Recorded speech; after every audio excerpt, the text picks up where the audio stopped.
Okay, so I've got the lineup for you this afternoon for Game 4 of 4. Yankees versus the Kansas City Royals. The Yankees are going for the sweep, baby. And I have some Gallo news for you, and then I have some other trade deadline chatter that I want to share with you. So before I do that, if you're not subscribed to this channel, please do that. Okay, don't leave without subscribing. I don't want you to miss all valuable content, Yankee content along the way, and especially over the next 2.5 days as we approach the trade deadline. It's going to get crazy, and I don't want you to miss any of it. And if you do subscribe, be sure to hit the notification as well. Okay, I thank you either way. But let's get into the good stuff, okay? So firstly, DJ LeMahieu leading off for playing second base.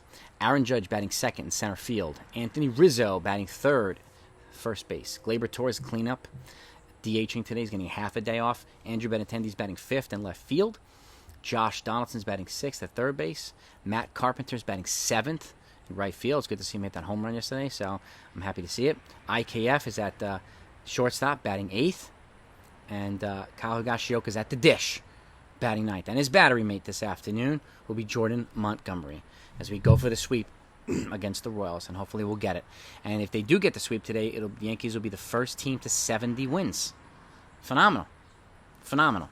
Oh, and by the way, later on tonight, I recorded with, I don't know if you've seen me, I did a series of recordings this week. I talked about MLB trade deadline predictions. I wanted you to get as many predictions from as many content creators as possible. So I recorded with Derek at NYY Recaps, recorded with Joey over at The Shift, BALLCAP Sports, Baddog Sports, and lastly, recorded with Yankees Morning Brew. It's a podcast from a channel, Nights of DJ. That's going to come out tonight, and please take a look at it. Please support that channel as well. They're an up-and-coming Yankees channel, and they're part of the 161 Mafia, so if it'd be greatly appreciative from Hector and myself if you support his channel. So he did a good job. We had a great Yankees talk. I had a wonderful time with everybody, and it's great to see how many different perspectives people share, but collectively how similar we are as Yankee fans as a whole. We want our team to win, and you get a lot of good pearls from these videos, so they're all in the description.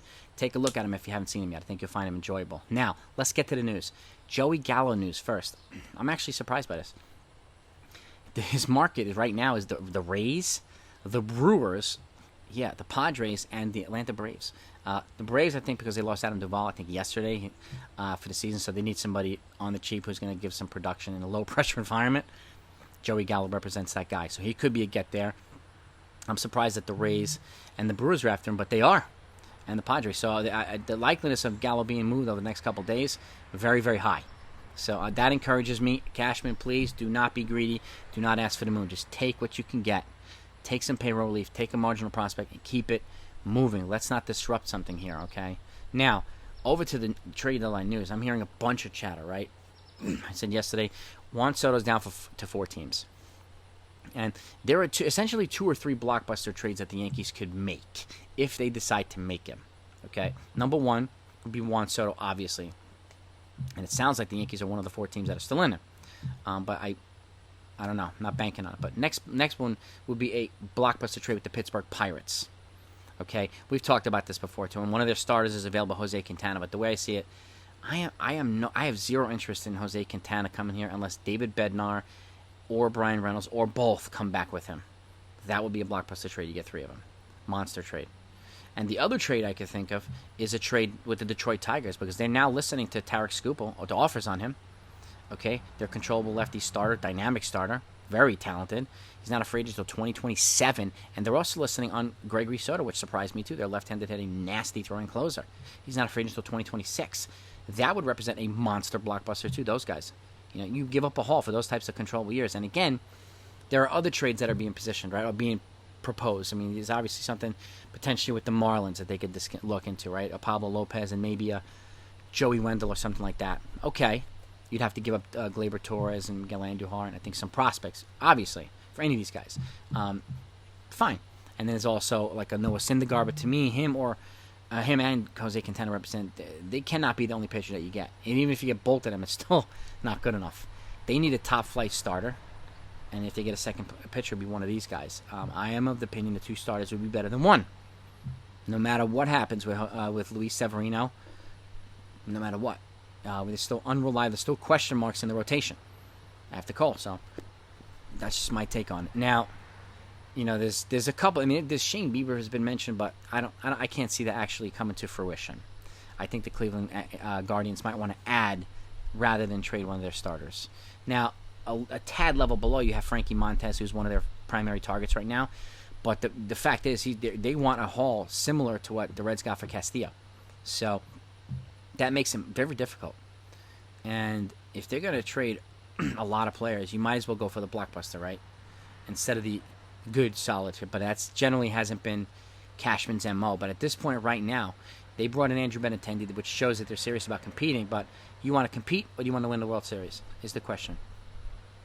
That's the question to answer, right? And Frankie Montes, okay, he's a good, nice pitcher. Can you get something with him? Maybe. But I don't know. And now some folks are proposing a Carlos Rodon and a Jock Peterson thing. Well, two things about that. Number one, Carlos Rodon is opt-out is already triggered because of a very low innings pitch threshold, 110 innings. So what are you going to give up a lot for him and then maybe get 20 good innings out of him? And he might get hurt before the playoffs? He's not durable after like 130 innings. That poses a big concern for me. And then Jock Peterson, okay, good hitter, but they have Benetendi. Jock Peterson's not really an upgrade over Benetendi, and he doesn't solve the bullpen problem. So where's I don't see that one unless you're trying to get a Logan Webb, with or something like that. It's a completely different ballgame, but that's going to cost the farm, just like a Juan Soto would. So that's the other types of trades, right, that they can make. So it really, it depends on what. I think Cashman has to ask himself, like, do I want one of these blockbusters or one of these mid-level trades and something else at the deadline that I just pull out of nowhere, which he always does too. To me, if I want to win the World Series, I'm going to try to get that Tigers trade done. And again, expect to give up Volpe, expect to give up the You're going to have to give up a Soto-esque call. But look what you're getting back, and look how many years you're getting back with them. That's the big thing. That's the key. Right, you're getting tons of years. You get a building block on from the left-handed side behind Cole until 2027. Not these other guys that you're going to pay a ransom for, like Castillo, who has one more year left. One. I'll take the guy with 4 years. I would. So, and it's still good enough to put him in win mode too. Now, if you add Soto to it with the Benetendi trade that they've already made, you've addressed your starting pitching, your bullpen, and your contact hitting left-handed hitter with runners in scoring position problems. So I like David Robertson, but I take Gregory Soto first, or I would take David Bednar over David Robertson. And Robinson can help, yeah, and he's also tested in New York successfully. So, and he's reliable, which encourages me. But we originally thought maybe it was going to be a Robinson and Happ. They don't need Happ now. Or Robinson and Hendricks. I don't think Hendricks is being moved, and I'll take Scoopel or some of these other guys over Kyle Hendricks. That's just me too. So I think right now Cashman needs to and I know he's doing his due diligence everywhere. He always does that. He looks into everything. But I think they need to ask themselves a hard question, man. Like, these are the paths, right? What's the best path to take?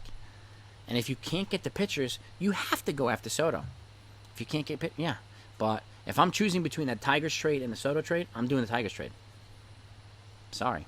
And then it just frees up, money for them since they're controllable players to re-sign Aaron Judge, which, he's still not going to cost as much as a Juan Soto would anyway. But he's probably going to be their MVP this year too. So, this creates a path for them to do that. Soto trade does not really. As much as we say theoretically the Yankees can afford, we know they're not going to do it. Let's just be real about that. They're not going to do it. Soto and Judge, it's not happening ever. Okay, so that's kind of the way I'm looking at it here. But you let me know what you think. That's the lineup.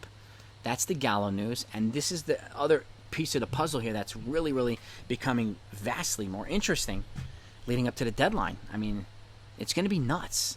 Imagine what happens on trade deadline day. Like, I'm hoping to report like 20 trades or 50 trades. So it's going to be awesome. It's going to be, and I was fortunate enough we were live when the Benetendi trade broke. We were live when the Castillo trade broke. So two big pieces off the chessboard, but there are still kings and queens and bishops out there.